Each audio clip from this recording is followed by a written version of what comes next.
Bible is probably one of the most mysterious and incredible books in this world.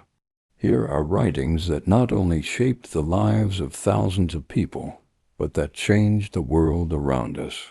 In addition to being the best-selling book of all time, it tells the story of the most famous man in the world, who divided time into before and after his coming. Jesus did not preach only for his time, but for future generations. O blessed of my Father, and inherit the kingdom prepared for you from the foundation of the world. He even spoke about the last days on earth, describing a terribly frightening apocalypse.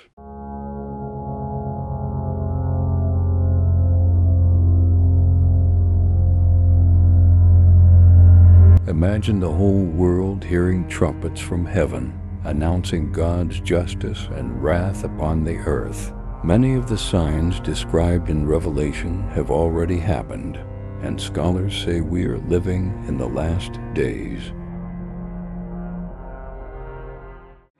In today's video, we'll delve deeper into this topic and analyze both the things that have already happened and the things that have yet to happen. We will also explain why the biblical apocalypse can only be possible in our generation thanks to the internet and not in any other era of humanity. So get comfortable and welcome to another video.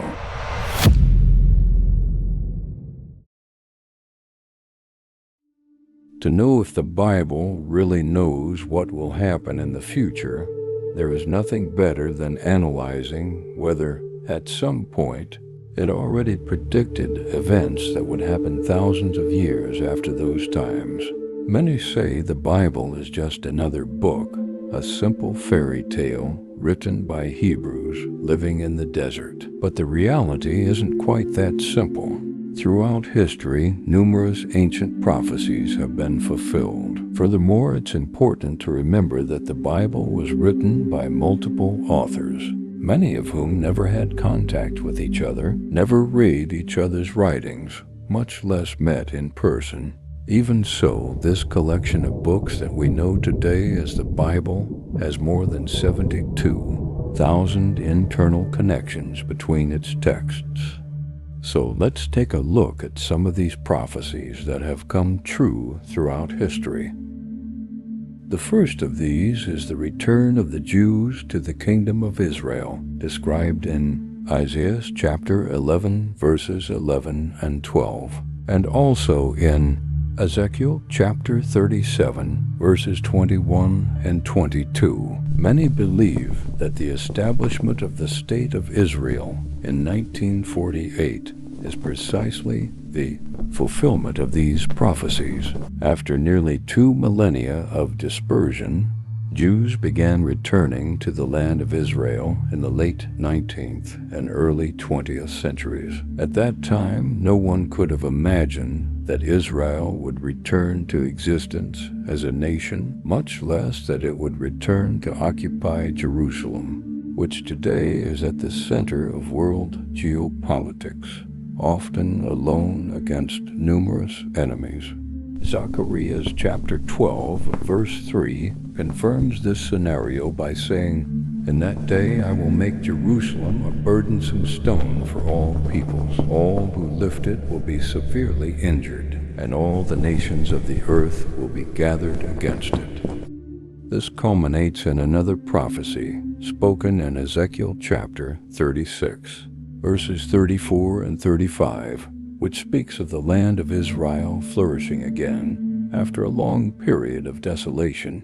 Since the return of the Jews, there has been an impressive development in the country's agriculture and technology, transforming desert areas into productive land. After all, how can a desert country be more evolved than many others that have all possible natural resources? Already in Zechariah chapter 12, verses 2 and 3, Jerusalem is described as a cup of dizziness and an unbearable burden for all nations. And indeed, Jerusalem has been a central point in international conflicts and modern diplomacy. especially in the dispute between Israelis and Palestinians. Even presidents of the United States and other world powers have admitted it. Israel is, in a way, the center of the world. In Daniel chapter 12, verse 4, it is mentioned that in the last times there would be an increase in knowledge and travel. The accelerated technological and scientific development of recent centuries, along with the ease of traveling around the world, is often associated with this prophecy. Did you find these impressive? Get ready, man, because now comes the extraordinary ones.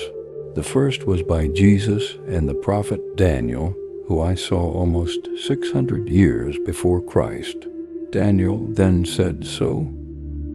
After the 702 weeks, the Anointed One will be killed, and there will be no place for him. The city and the sanctuary will be destroyed by the people of the ruler who will come. The end will come like a flood. Wars will continue until the end and desolations. The sanctuary that Daniel referred to was the temple in Jerusalem, which Matius also comments on in his writings. And Jesus was leaving the temple when the disciples approached him to show him the structure of the temple. But he said to them, "Don't you see all this? Truly I tell you, there won't be one stone left here that won't be thrown down." As some of you know, in 70 years after Christ, the Roman army led by Titus destroyed Jerusalem and the Second Temple exactly as Jesus and Daniel had predicted. However, not only biblical sources describe this event, but also historians who lived at the time, such as Flavius Josephus, who describes in detail the destruction of the temple. This other prophecy is one of the most impressive. As you know, most historians believe in the historical Jesus because there is a lot of evidence of the existence of a man called Jesus of Nazareth, who was crucified by Governor Pontius Pilate. The existence of Pontius Pilate was somewhat doubtful.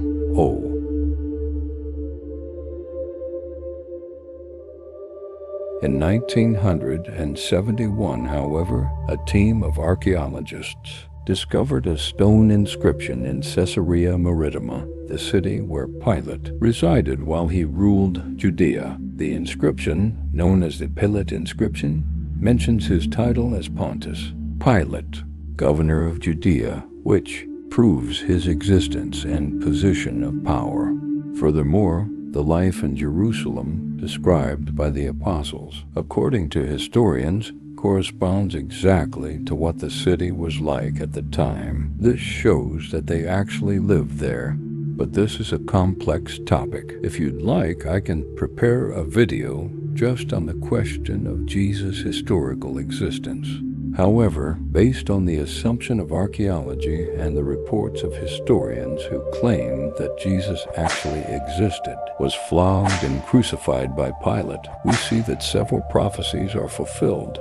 And perhaps the most striking of these is in Isaiah 53, which says, "He was despised and rejected by men, a man of sorrows and acquainted with grief. And as one from whom men hide their faces, he was despised, and we esteemed him not. Surely he has borne our griefs and carried our sorrows. Yet we esteemed him stricken, smitten by God, and afflicted. But he was wounded for our transgressions. He was bruised for our iniquities. The chastisement that brought us peace was upon him, and with his stripes we are healed. He was oppressed and afflicted, yet he did not open his mouth. He is led as a lamb to the slaughter, and as a sheep before its shearers is silent, so he did not open his mouth. They made his grave with the wicked, and with the rich in his death, though he had done no violence, nor was any deceit in his mouth." Clearly, this text is speaking about the crucifixion of Jesus. Although many argue that Isaiah was referring to Jerusalem, the most impressive thing of all is that this prophecy was written about 700 years before Christ.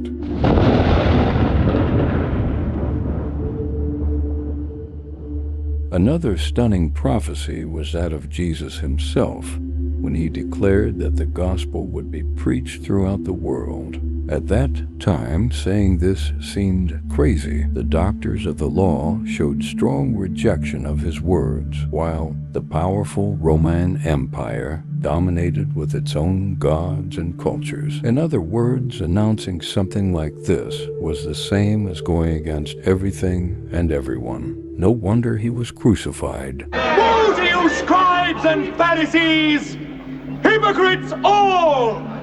For you shut up the kingdom of heaven against men.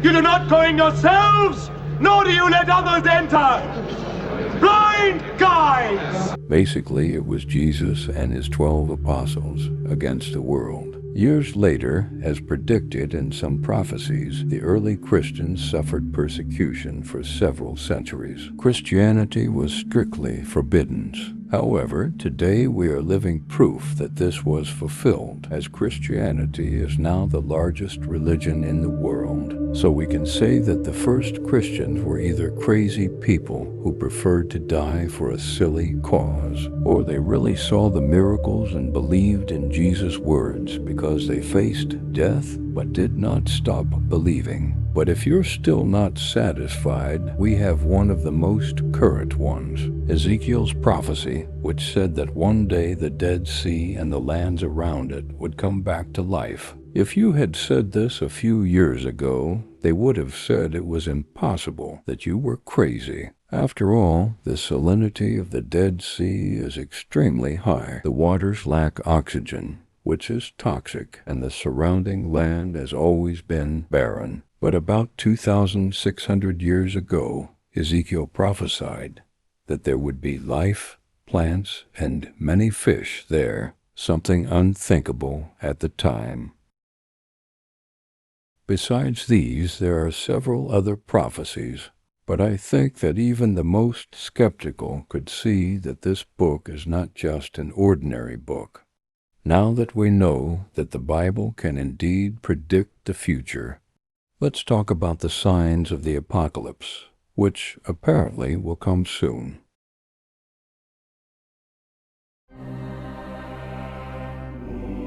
Once, while Jesus and his disciples were on the Mount of Olives, they asked an important question: what will be the signs of the end times and your return? Jesus responded calmly. He said that no one knew the day or the hour except the Father. But then he told the parable of the fig tree. When its branches are tender and its leaves begin to sprout, you know that summer is near. So too, when you see all these things happening, know that the time is at hand. And then he began to describe these signs. He said that nations would rise against nations and kingdoms against kingdoms, that there would be famines, plagues, and earthquakes in various places. All of this would be just the beginning of the sorrows. And looking at our generation, it's impossible not to think about that. The world has never been so tense. A third world war could start at any moment. With current military technology, it would be a war like never before. Furthermore, natural events are intensifying. Earthquakes, storms, climate change. Many say this has always been the case. But research shows that today they are much more frequent and devastating. Global warming has brought melting glaciers, rising sea levels, and historic droughts and floods. Even Dubai, a desert, was hit by floods. Flowers were born in Antarctica, and several cities suffer from extreme heat waves. Jesus also said that there would be an increase in apostasy, with many abandoning the faith. And indeed, we live in an age of spiritual coldness, where the love of many has grown cold. Most treat the spiritual world as something unimportant. He also spoke of signs in the sun, moon, and stars. Today we know that the sun has recorded sunspots up to 4 times larger than Earth's, capable of affecting our light and energy here below. Many see this as a direct fulfillment of these words. In 2 Timothy 3, we also read that false teachers would arise, and indeed we see the growth of cults, occultism, heresies, and even dark rituals, such as at Bohemian Grove, where world leaders participate in pagan ceremonies. As at the Bohemian Grove, where world leaders participate in pagan ceremonies. Young people are prophesying, old people have dreamed of the end times, and many have awakened spiritually. Even people who have never cared about faith report strange visions and experiences. Go into your room and shut the door and pray to your Father, who is in secret. And your Father who sees in secret will reward you. Jesus also gave a summary. The apocalypse would be an unprecedented, catastrophic event. And there is one detail that raises doubt. He said that some of those standing here will not taste death until they see the Son of Man in his kingdom. Everyone from that time has already died. So what did he mean? The answer may lie in the transfiguration. Pedro, Tiago, and João saw Jesus in his glory alongside Moses and Elijah, a foretaste of the kingdom of Christ. And later, John had the great vision of Apocalypse, which fits perfectly as a fulfillment of these words. So to understand more about the Apocalypse, let's go to the book of John. He had a vision that witnesses the opening of mysterious seals one by one, each revealing a new aspect of the divine plan for the world. As the seals are broken, cataclysmic events unfold. Then the 7 trumpets of the apocalypse would sound, but the explanation for each of them would be quite long. So I prefer to cite these events in a more summarized way, and they are described in the book written by John on the island of Patmos.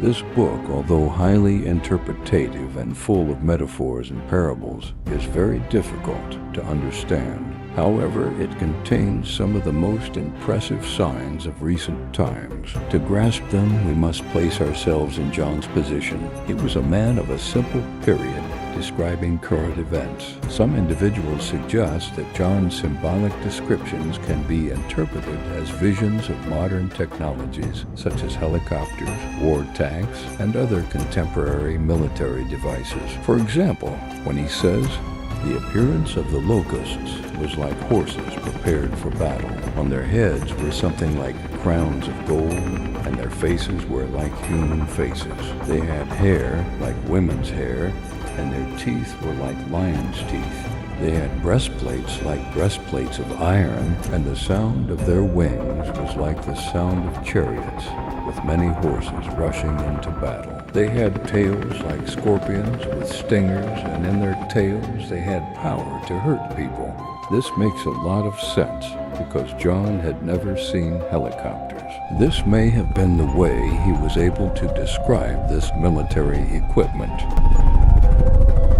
He also mentions that he saw stars falling from the sky. Many say that the wars that are happening today in the Holy City are his way of describing the high military technology that we have today, symbolized by stars. Without a doubt, there are many signs, but many believe that the biblical apocalypse is only possible in the present day in which we are living. Although people have heard about it and have been waiting for years, many have even been mistaken. Technology is making the fulfillment of these catastrophic events possible. So let's talk a little about this. Although practically all the prophecies about the end times have already been fulfilled, I say that one of the most important ones has not yet been fulfilled, which is the coming of the Antichrist, which means that in Christ's place there will be a powerful world leader who will rule the earth and try to end religions, marginalizing those who do not have their brand, which of course will be Christians. The mark of the beast is referred to as a mark or a chip that will be on people's foreheads or right hands. Well, why would people accept putting a chip in themselves? Well, actually, this makes a lot more sense than it seems. The chip will be like a new identity. You will be able to make purchases with it as if it were a card just by placing your wrist close to it. Open doors, be identified, travel, and everyone must have this chip, because whoever does not have it will not be able to buy anything, because money in notes will cease to exist, as you yourselves are witnessing. They will also be able to locate you or anyone who has committed a criminal act, so crime will decrease. And they accused those who do not want to put the mark of religious fanatics or bandits who do not want to be tracked. And the younger generation will probably make fun of those who are afraid to put it, that it will be precisely the Christians who will be persecuted, arrested, or will not be able to buy anything and will have to live on their own soil. So see why the apocalypse is only possible in the present day. About 20 years ago, kicking high, it was impossible to imagine that one day scholars would put chips in people's heads. The internet even makes the coming of the Antichrist possible, because a world leader is fully able to communicate with an entire nation live thanks to it. The project of a new world order is already openly discussed and is no longer a conspiracy theory. Quero brigar, presidente, por uma nova governança. Uma nova ordem mundial. Esse é o compromisso dos líderes das maiores potências do mundo, que representam 90% da economia global. And according to Christians, the one who will dominate this new era will be the Antichrist. Some claim to say that our generation will not see the curse of death until Christ returns at his second coming, and that the new world order will happen by 2030. The end of physical money was also not possible a few years ago. Now we live in a reality where few people use coins and notes, which were once popular, and cryptocurrencies are emerging strongly. The Bible talks about all this, saying that in the last days many have mocked all these signs that were thrown in our faces. The book of Pedro says the following: First of all, know that in the last days there will come scoffers with mockery, following their own passions and telling you where is the promise of his coming. Since the ancestors died, everything continues as it has since the beginning of creation. It seems ironic, doesn't it, knowing that this is happening with absurd frequency, and we are witnessing the evolution of the world. With technology constantly advancing, the Book of Apocalypse, written over 2,000 years ago, describes a horribly frightening scenario where the wicked and the ungodly will finally be judged and lose eternal life, while the righteous will finally be able to drink from the fountain of righteousness and have eternal life. And do you believe in the signs I told you about, or is this all a fairy tale? I wanted to say that I'm not a theologian. I just like to read the Bible and study about it. So if I made any mistake or forgot any prophecy, I apologize. But let me know down here. Man, do you want more themes like this for the channel? Please send me your feedback and I'll definitely bring more. Anyway, here was the WW, and thanks for watching this far.